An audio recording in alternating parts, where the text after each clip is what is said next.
I'm Allie Cartwright, and this is Q and Allie. You have questions, and I have insight. And this week, we're talking all about communicating with our bodies in a healthy way. You know, I talk a lot about the different ways that society teaches us to behave that are not really that healthy. And there's many ways that society teaches us very unhealthy habits. And one of the biggest ones, in my opinion, is how we are taught to treat our bodies.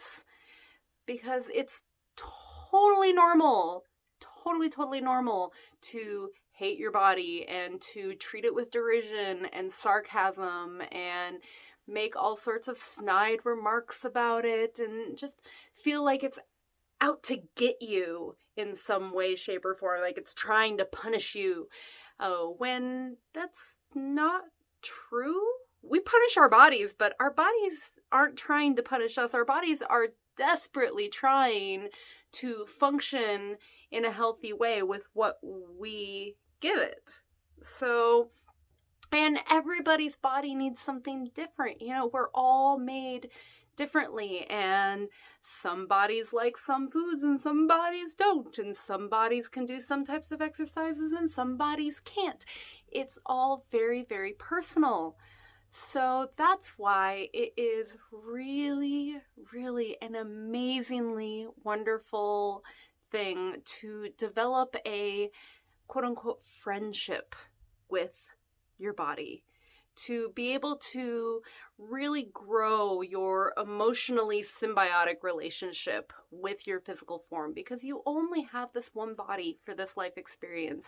You are going to be in this physical form for your entire life. So wouldn't it be better to get along with it than to not?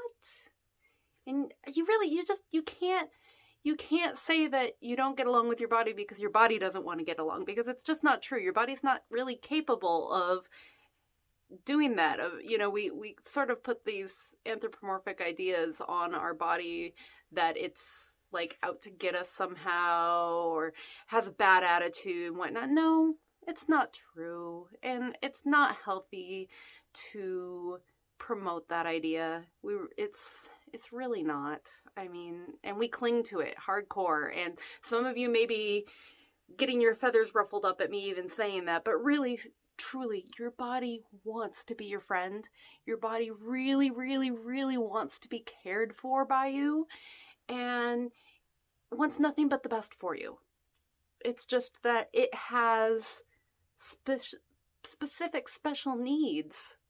And so that's why it's really healing to learn how to communicate with your body, to tune in and become really aware of it.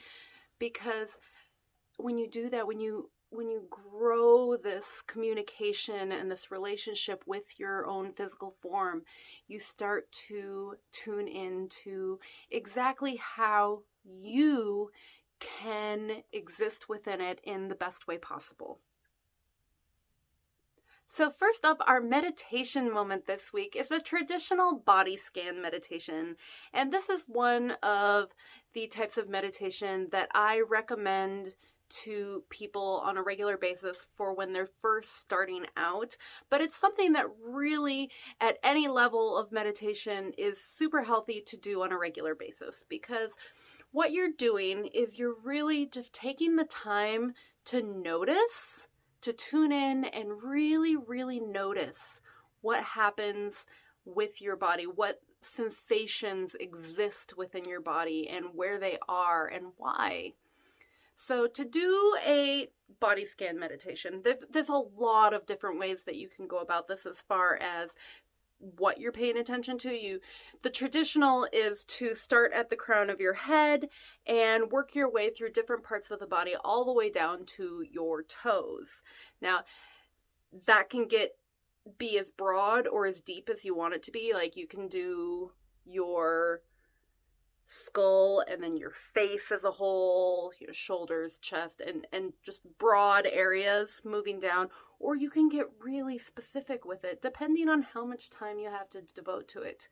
Another really, really good one for if you're wanting to get really intricate, but you don't have a lot of time, is to just focus on your face and go through the different areas of your face, because there's a lot going on within just this one tiny area of your body. Lots of different sensations. Like right now, even as I'm talking about it, I can feel tension behind my eyebrows, and I can feel moisture along the inside of my lip, and I can feel buzzing near my ears. Not really sure what's causing that at the moment, but I'm not going to tune in and find out right now.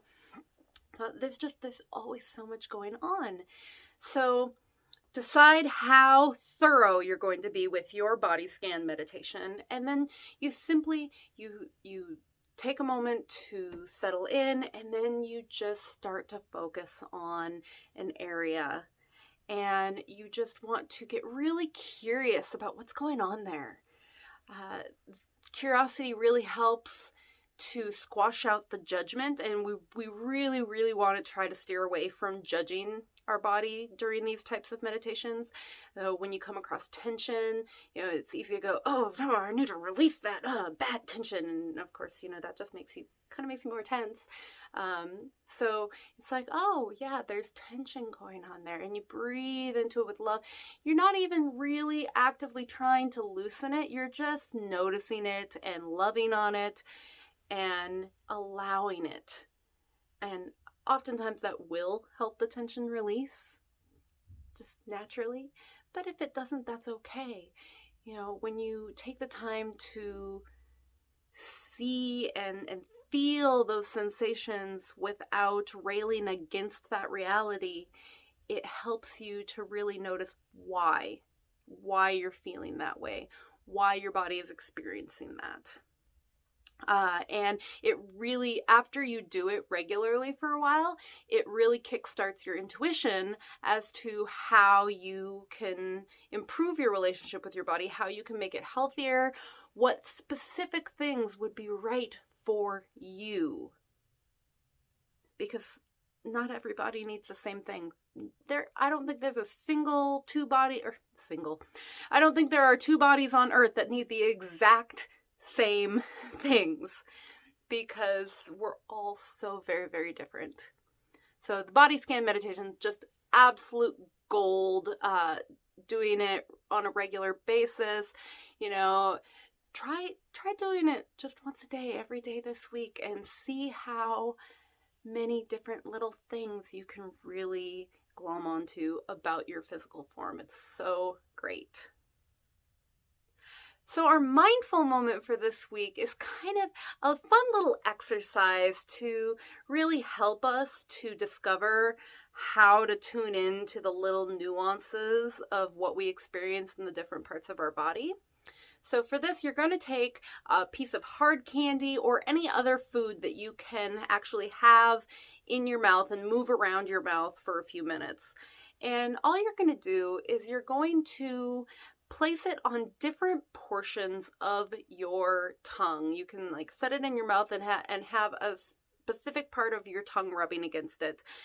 And notice as you do that, what tastes are the strongest in that area, or if the taste, there's not much taste coming through at all, because different sections of our tongue contain different taste buds that are especially tuned in to different types of taste. So there's going to be portions of your tongue, for example, if it's like a butterscotch candy, there's going to be specific areas on your tongue where you taste that sweetness a lot more strongly than on other areas. Or say it's like a sour or green apple Jolly Rancher, so just pulling this example out of my mind, there's going to be portions of your tongue where the sweetness really comes out, and there's going to be portions of your tongue where the sour is really super pronounced. So it's really fun to just really, really notice that. And by doing this exercise and really tuning into just how varied your experience just on your tongue can be, it helps you to begin to really notice how varied the different sections of your body are on a whole, and helps you tune into those little sensations that are going about your body that you usually don't even notice, but can help you tune into important information about what your body needs. So, not surprisingly, our mantra moment this week is about developing that healthy relationship with our body, that healthy communication. So this week it is, I listen to my body with love. You know, we're so heavily trained to berate our bodies for trying to communicate with us, for wishing that, you know, our body would just basically shut up with the sensations that we are experiencing. But that's the only way it really has to strongly communicate with us. So when we can develop this communication and learn how to listen to our body and how to tune into what it is that our body is telling us, it just makes everything so much better. You know, there are movements that are perfect for your body, for your specific body. There are foods that are perfect for your specific body. There are so many things that are only perfect for your body. You know, we all need different things.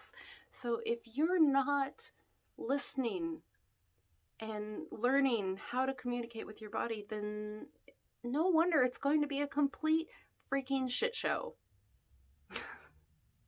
But when you develop this, when you allow yourself to really love your physical form for all it does for you and how it is trying to help you experience as much of this life as possible, then it really just opens up a world of information for your benefit and for your body's benefit.